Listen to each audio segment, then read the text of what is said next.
আজকে বানাবো এঁচোড়ের কোপ্তা কারি। তার জন্য এঁচোড় আর আলুটাকে সেদ্ধ করে চটকে নিয়েছি, কাঁচা লঙ্কা নিয়েছি। এবার যা যা দেবো তা দেখাচ্ছি। আন্দাজ মতো নুন,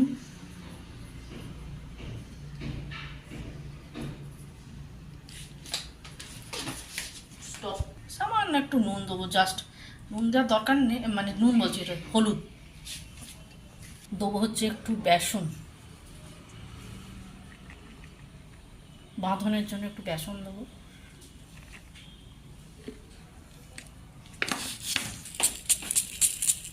একটু নামমাত্র চিনি দেবো। এবার সব ভালো হাতে, পরিষ্কার হাতে ভালো করে মাখতে হবে।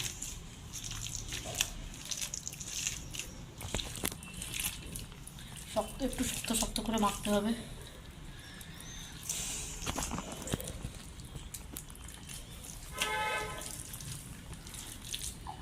আর একটু লাগবে।